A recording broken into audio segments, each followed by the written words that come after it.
Stiamo un po' larghi. Siamo un po' più larghi, ragazzi, se no non riusciamo a lavorare. Dai. Com'è andata? Guardate, intanto il decreto, il DPCM, sembra che non ci sia un'ordinanza questa volta, ma ci sia un DPCM con l'intesa e in fase di redazione. Abbiamo avuto incontri tutto il giorno, è iniziato stamattina alle 9.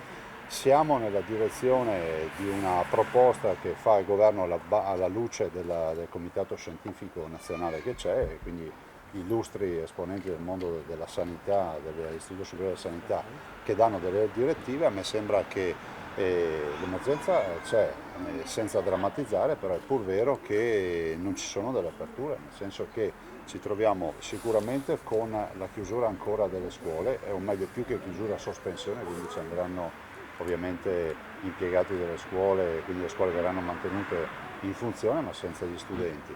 Dall'altro c'è tutta una serie di misure di contenimento del contagio relativamente ai musei, ad altre partite come i cinema, ai grandi eventi, gli eventi in generale, fino all'8 di marzo. E ripeto, siamo in attesa del documento per rileggerlo e vedere quali sono le indicazioni. Le indicazioni, da quel che si è discusso e parlato approfonditamente, sembra abbiano anche delle indicazioni da parte dell'Istituto Superiore della Sanità, e indicazioni che io ho chiesto siano chiare e che comunque chiedo che il governo a questo punto emani l'eventuale circolare poi direttiva esplicativa, visto e considerato che è difficile per noi dare interpretazione a indicazioni che dà l'Istituto Superiore della Sanità, perché si parla di droplet, che significa distanza minima da tenere, che sembra sia il metro. E dall'altro c'è un altro aspetto, io ho chiesto, resto ancora convinto che la zona rossa si possa valutare di aprirla, visto e considerato che sembra che è passato il periodo canonico dell'incubazione. Qui mi sembra che su sto fronte non ci capiamo, non ne faccio un momento di polemica, abbiamo la comunità scientifica, è ovvio che va rispettata, hanno grosse perplessità sul fatto che ci siano 77 contagiati e vogliono protrarre la chiusura dell'area rossa per altri 7 giorni. Lasciatemi il tempo di attendere il provvedimento, lo dobbiamo leggere e poi eventualmente osservare nuovamente, e quindi poi verrà pubblicato sulla Gazzetta Ufficiale. Si attende una risposta entro stasera?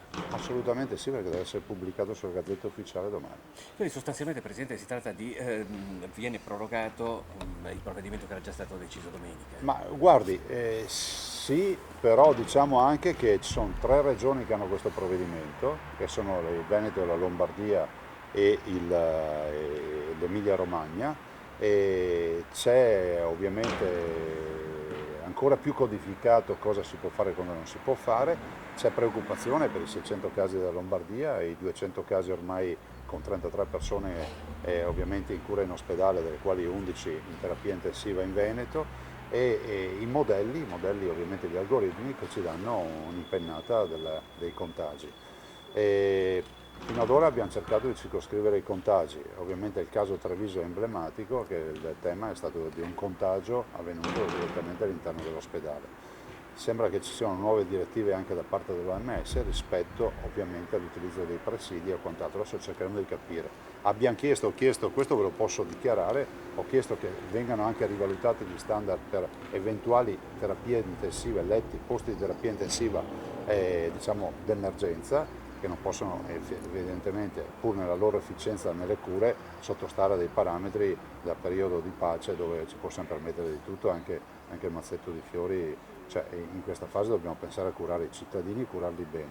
Voglio dirvi che noi per quanto riguarda questo siamo già attrezzati anche con le attrezzature che dovevamo avere e che abbiamo comprato in tempi non sospetti. Presidente, traducendo, cioè riducendo in sintesi la vicenda, cioè lei aveva chiesto, sosteneva la riapertura delle scuole, invece venne riconfermata per un'altra settimana la chiusura delle scuole e altre misure restrittive anche per musei, luoghi pubblici come cinema, teatri e anche le chiese. Ma io traducendo è molto semplice, intanto è bene essere chiari, vi potete andare a vedere le mie dichiarazioni. Io ho sempre detto che sono per una ripresa, però vi ho sempre detto che ci vuole una validazione scientifica, questo l'ho detto in ogni caso, perché noi non ci possiamo assumere la responsabilità di scelte che non hanno base scientifica.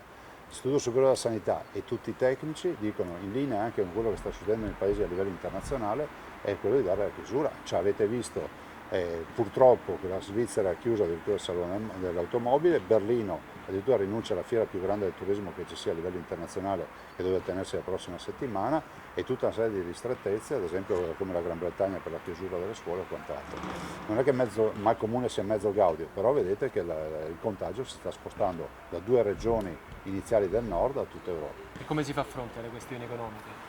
Ma guardi, abbiamo parlato anche di questo, il Presidente del Consiglio e il Governo, che era praticamente tutto presente, garantisce che ci saranno provvedimenti urgenti. Noi comunque già a metà settimana, penso mercoledì, saremo in delegazione ristretta proprio a parlare di questo su Roma. Si è parlato di un allargamento della zona rossa a tutto il Veneto. Da questo Guardi, punto di vista. il Veneto è in emergenza, cioè direi anche qui, chiariamo questo aspetto, non pensiamo che ci voglia la carta adesso per dimostrare che siamo in emergenza, è chiaro che siamo in emergenza, abbiamo diciamo, focolai a Treviso, ce li abbiamo a Miradolo, abbiamo un caso a Belluno, abbiamo un caso o 2, adesso non ricordo, a Rovigo, insomma non è, e poi ovviamente Limena, Venezia e ancora ovviamente il caso di Voi. Insomma, penso che sta lì a perdere tempo con dichiarazioni, cioè, è evidente che la crisi colpirà e colpisce tutto il Veneto, quindi hanno assolutamente la mia comprensione gli imprenditori, ma si sappia che queste non sono scelte che si fanno sulla base di calcoli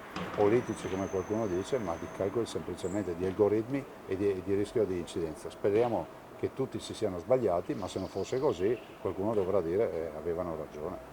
Le scuole restano chiuse per una settimana. Le scuole, guardate, restano sospese le attività per una settimana, il termine esatto è sospeso, il che vuol dire che ci andrà il personale dentro ma non ci vanno i ragazzi.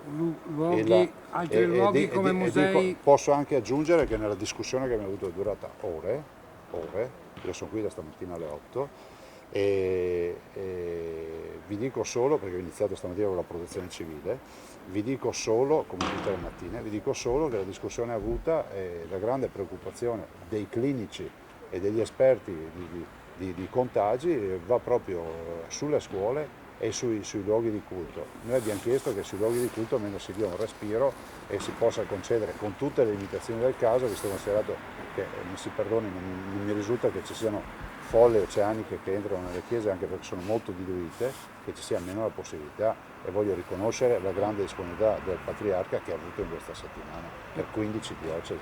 Di fatto a questo momento scuole che vengono sospese l'attività, per quanto riguarda gli altri luoghi, perciò cinema, teatri e musei? Vale anche per loro la chiusura, ci saranno delle restrizioni, però è prudente, ve lo sottolineo che poi non diciate che ho detto una roba per un'altra, è prudente attendere il documento finale che è quello che va in Gazzetta Ufficiale, anche perché vorremmo poter, se possibile, osservarlo in alcuni punti limitatamente alla discrezionalità che ci compete, di certo non forzando la mano ai clinici.